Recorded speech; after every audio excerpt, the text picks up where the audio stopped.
શિયાળાની ઠંડીમાં ખાસ પ્રોટીન વિટામિનથી ભરપૂર ગરમાહટ આપે તેવા લાડુ.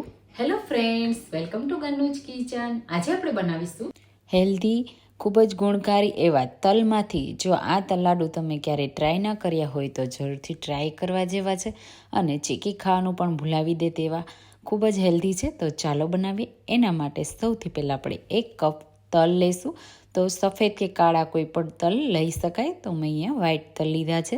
હવે આપણે તલને સરસ એવા શેકી લેવાના છે. તો ખાસ ગેસની ફ્લેમ એકદમ લો રાખીશું, જેથી તલ છે એ બધા બળી ન જાય અને સાથે આપણે તલને હલકા જ બસ ફૂટવા લાગે ત્યાં સુધી જ રોસ્ટ કરવાના છે.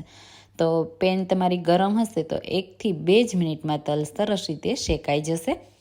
તો તમે જુઓ, તલમાં સરસ એવા ક્રેકલનો અવાજ લાવવા લાગ્યો છે. બસ હવે આપણે આ રીતે ક્રેક થવા લાગ્યા છે એટલે તરત જ આપણે હાથથી પણ ટચ કરશું તો આપણે ગરમ લાગશે.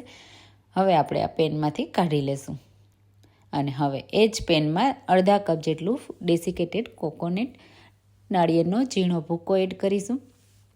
પેન એકદમ ગરમ છે એટલે લો ફ્લેમ ઉપર જ આપણે એને રોસ્ટ કરવાનું. માત્ર અડધી મિનિટ આ રીતે ચલાવતા રહી રોસ્ટ કરી લેશું એટલે એ નાળિયેરનો જે પાવડર છે એનો કલર ચેન્જ થવા લાગશે. આ રીતે હલકો થોડો બ્રાઉન કલર જેવો આવી જાય એટલે એને પણ આપણે એક પ્લેટમાં કાઢી લઈશું. હવે આપણે એને ઠંડો કરવા માટે સાઈડમાં રાખી દઈશું. ત્યાં સુધીમાં ફરીથી એ જ પેનમાં 1 ટીસ્પૂન ઘી એડ કરીશું. ઘીને ગરમ થવા દઈશું. પેન ગરમ છે એટલે ઘી તરત જ મેલ્ટ થઈ જશે.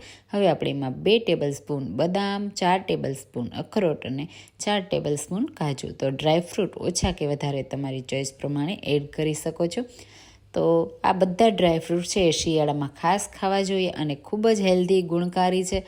જેમ કે બદામ છે એ પ્રોટીન માત્રા ભરપૂર હોય છે, કાજુ છે એ તમારો વેટ વધારશે અને સાથે અખરોટ છે એ દિમાગને તેજ કરશે. તો આ બધા ડ્રાયફ્રૂટ આ રીતે રોસ્ટ કરી લેશું અને ફરીથી આપણે એને ઘીમાંથી કાઢી લેશું. હવે એ જ પેનમાં વધારે આપણે ઘી એડ કરીશું.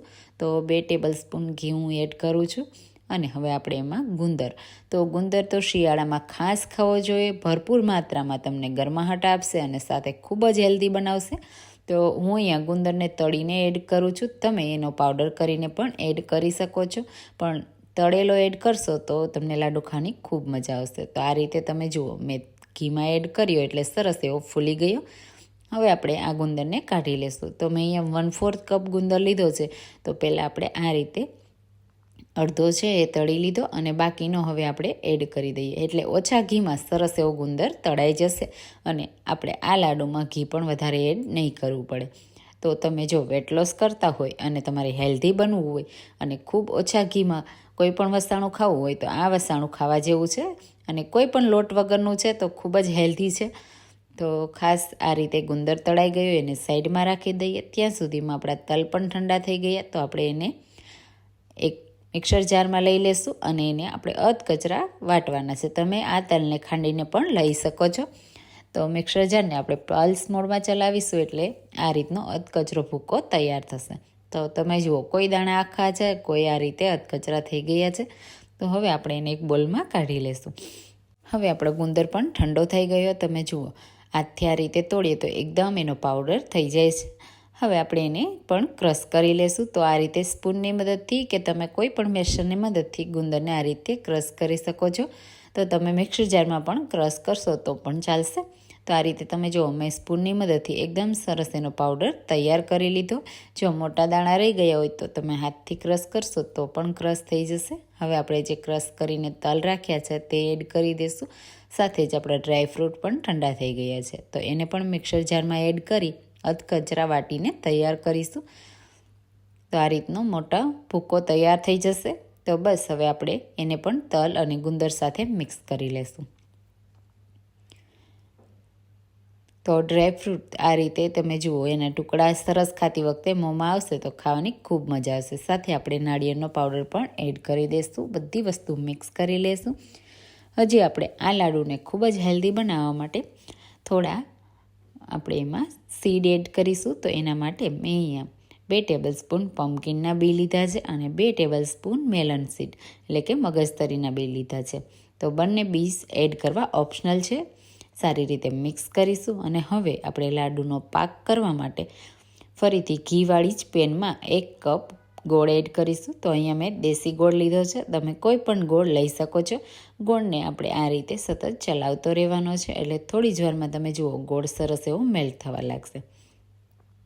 આપણે ગોળની કોઈ પણ ચાસણી તૈયાર નથી કરવાની, માત્ર ગોળમાં સરસ એવો મેલ્ટ થઈ અને હલકા હલકા બબલ્સ આવે ત્યાં સુધી જ આપણે એને મેલ્ટ કરવાનો છે. તો તમે જુઓ સાઈડથી આ રીતે બબલ્સ આવવા લાગ્યા છે. તો હવે ફ્લેવર માટે હું અહીંયા અડધી ટીસ્પૂન એલચી પાવડર એડ કરું છું અને સારી રીતે મિક્સ કરીશું. અહીંયા તમે આ વસાણાને ખૂબ જ હેલ્ધી હજી બનાવવા માટે જાયફળ પણ એડ કરી શકો, સૂંઠનો પાવડર અને ગંઠોડાનો પાવડર પણ એડ કરી શકાય, પણ હું અહીંયા નથી કરતી. ગોળ મેલ્ટ થઈ ગયો, એને આપણે આ રીતે તલના મિક્સર સાથે એડ કરીશું અને સારી રીતે મિક્સ કરી લેશું. ગરમ ગરમ ગોળ હોય ત્યારે આ રીતે સ્પૂનની મદદથી મિક્સ કરીશું. પછી ઠંડુ પડવા લાગે એટલે તમે હાથથી મિક્સ કરશો એટલે એકદમ સરસ રીતે મિક્સ થઈ જશે. તો તમે જુઓ અહીંયા એકદમ સરસ એવું મિક્સ થઈ ગયું અને વધારે આપણે ઘી એડ કરવાની પણ જરૂર નથી. માત્ર 3 ચમચી ઘીમાં આ લાડુ તૈયાર થઈ જશે. તો આ રીતે હાથથી તમે વાળશો એટલે લાડુ વળીને તૈયાર થઈ જશે. તો આપણે આ રીતે પ્રેસ કરતું જવાનું અને જેવડી સાઈઝના તમને લાડુ ખાવા પસંદ હોય એ રીતે વાળતા જવાના. નાના બાળકો ઘરમાં હોય તો નાના નાના લાડુ વળવાના, એટલે એક આખો લાડુ બાળક ખાઈ જાય અને પ્રોટીન, વિટામિન અને અનેક ગુણો બાળકોને મળી રહે. નાનાથી લઈ મોટા બધાને ભાવશે. મોઢામાં જ મૂકતા પીગળી જાય એવા સોફ્ટ આ લાડુ બનીને તૈયાર થશે અને શરીરમાં ખૂબ જ વિટામિન, પ્રોટીન અને ગરમાહટ આપશે. તો શિયાળાની સિઝનમાં જો બાળકો ચીક્કી ના ખાતા હોય તો તમે આ લાડુને બનાવીને જરૂરથી આપજો, બધાને ખૂબ પસંદ આવશે. જો તમે આ રેસીપી ટ્રાય ના કરી હોય તો જરૂરથી કરજો અને તમે મને કહેજો કે તમે મારી રેસીપી કઈ સિટીમાંથી જુઓ છો. તો તમે જુઓ અહીંયા આપણા લાડુ બનીને તૈયાર થઈ ગયા. હાથથી તોડીએ તો એકદમ સોફ્ટ છે અને અંદર સુધી ખૂબ જ ટેસ્ટી, ખૂબ જ હેલ્ધી એવા લાડુ તૈયાર થયા છે. તો આ રેસીપીને ટ્રાય કરવાનું ભૂલતા નહીં. તમને મારી આજની આ રેસીપી કેવી લાગી તે મને કમેન્ટમાં કહેજો. રેસીપી પસંદ આવી હોય તો મારી રેસીપીને લાઇક કરજો, શેર કરજો અને મારી ચેનલને સબસ્ક્રાઇબ કરજો. તો ચાલો ફરી મળીશું એક નવી રેસીપી સાથે.